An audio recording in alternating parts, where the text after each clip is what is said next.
Hello guys, I'm Hemant. You know that I've joined CCBP program and my progress with CCBP is really improving. I can understand every part and I really believe that I can build myself into a professional. In the last 2 weeks of my sessions, I've learned how to add a background image to a page, how to style a main heading, how to style a paragraph, how to style the font size and font style, etc., and how to style a button. And you can see that in my last two of my videos. And now I'm going to share my third week progress with you guys. In the third week of my sessions, I've learned what is importance of reusing a CSS rule set. Reusing a CSS rule set can affect efficiency. It makes it fast and low cost. We can maintain consistency. It also helps us in easier testing and we have many more benefits. So it is a pretty good practice. And also I've learned that we can provide multiple class names to the class attribute value. As you can see here in the first div container, I give multiple values. See, you can see here bg, dflex, flex column. Here are some certain values that I gave here. So so this can help us in many ways. We'll see in the further what is dflex, flex column, etc. Now next, I've learned about Bootstrap. Bootstrap is a large collection of predefined reusable code snippets written in HTML, CSS and JavaScript. Bootstrap was created by Twitter. Now more than 20 million websites built using Bootstrap by 2020. To use the code snippets provided by Bootstrap, we need to add a piece of a code within the head element. We call them Bootstrap CDN. So you can see it here, right? I have inserted some code here in the head elements. You can see here, right?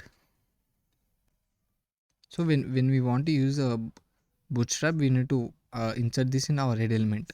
Okay. Now Bootstrap provides us various predefined class names. One of the examples of using Bootstrap is buttons. We can style buttons using Bootstrap. When we give our value as btn, we get a button style for us by default. And when we give our value as btn space btn primary, gives us pre-style button with blue background color.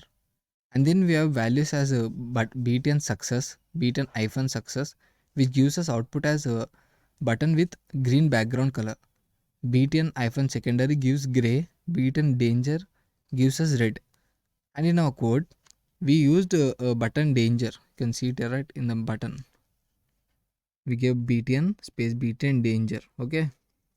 So it gives us a background color with red. So you can see it here. My button with background color as red. Okay.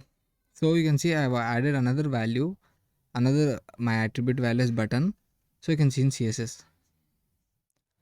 Now next, how to bring our card to bottom of our page. Okay.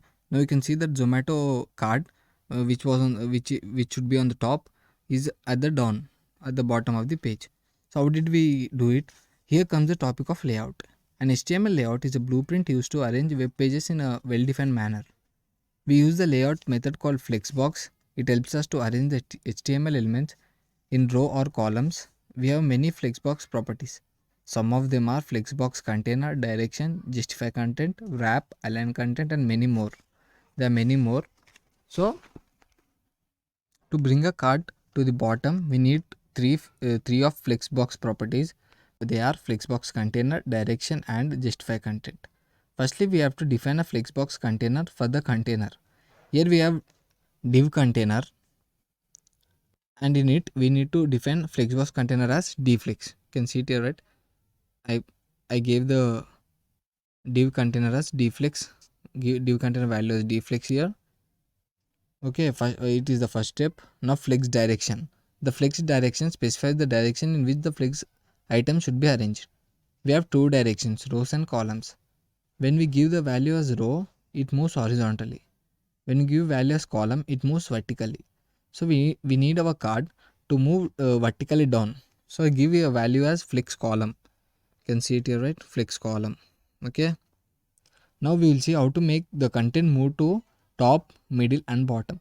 So we have a property called justify content to define the alignment of flex item along the flex direction. So when we give a value as justify content start, the card stays on the top. Okay.